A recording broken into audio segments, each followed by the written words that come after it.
औज़ुबिल्लाहिमिनश्शैतानिर्रजीम बिस्मिल्लाहिर्रहमानिर्रहीम। अस्सलाम वालेकुम viewers, welcome to my YouTube channel G Rizvi official. जैसा कि आपको मालूम है व्यूअर्स कि हमने आसमानी सफरनामा फारसी का अजीम ड्रामा जावेदनामा की सीरीज का आगाज किया हुआ है। तो आज हमारा नेक्स्ट टॉपिक वो फलक अतारद है कि जब मौलाना रूम की क़ियादत में जिंदारूद यानी इकबाल मुख्तलिफ अफलाक की सैर करते हुए फलक अतारद पर पहुंचते हैं तो उनकी जियारत दो पाक अरवाह से होती है, जिनमें से एक अरवाह जमालुद्दीन, एक रूह जो है वो जमालुद्दीन अफगानी और दूसरी जो है सईद हलीम पाशा। तो आज का हमारा ये टॉपिक जियारत अरवाह जमालुद्दीन अफगानी और तुर्क रहनुमा सईद हलीम पाशा के मुतल्लिक है। इन पाक अरवाह से जिंदारूद की मुलाकात मौलाना रूम की क़ियादत में फलक अतारद पर होती है और इस सीन का आगाज कुछ इस तरह होता है कि जिंदारूद इकबाल मौलाना रूम की सरबराही में रूमी की क़ियादत में जब अपनी तजल्लियों के तमाशा के सिलसिला को आगे बढ़ाते हुए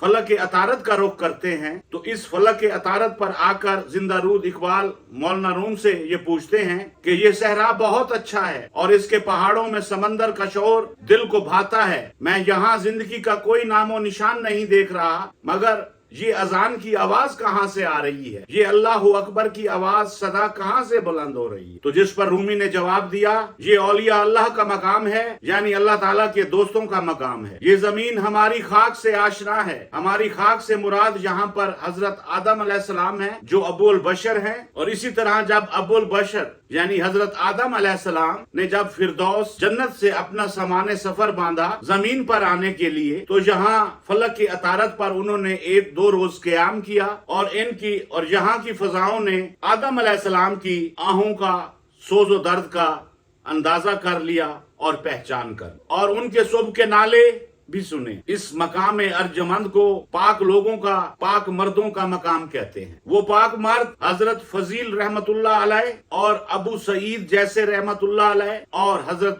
यजीद बस्तामी और इसी तरह हजरत जुनैद बगदादी जैसे आरफों का मकाम। रूमी ने फरमाया, ऐ जिंदारूद जल्दी से उठ ताकि हम उनके साथ जाकर बाजमात नमाज अदा कर सके और यूं हम कुछ देर के लिए उनके सोजो दर्द से बहरावर हो सके। जिंदारूद आगे बढ़ा और एक जगह 2 आदमियों को नमाज पढ़ते हुए देखा, जिसमें मुक्तदी सईद हलीम पाशा जबकि इमाम सैयदुल सादात सैयद जमालुद्दीन अफगानी थे। मुरीद रूमी यानी रूमी के मुरीद जिंदारूद इकबाल जो हर वक्त महबूब हकीकी के ज़हूर में रहते हैं, उनका चेहरा ज़ौक़ो सरूर की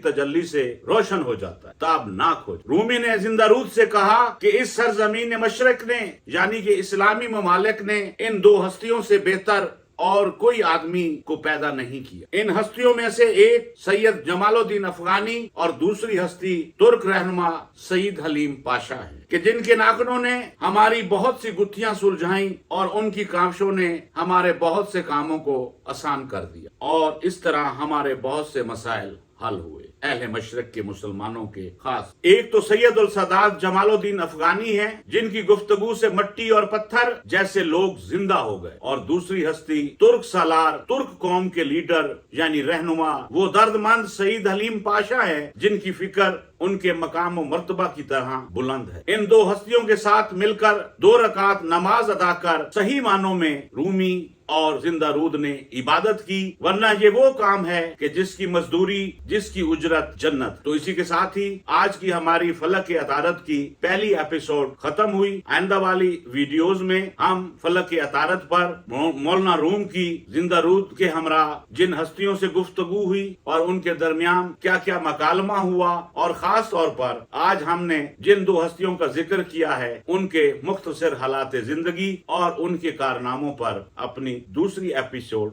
बनाए। अल्लाह हाफ़िज़।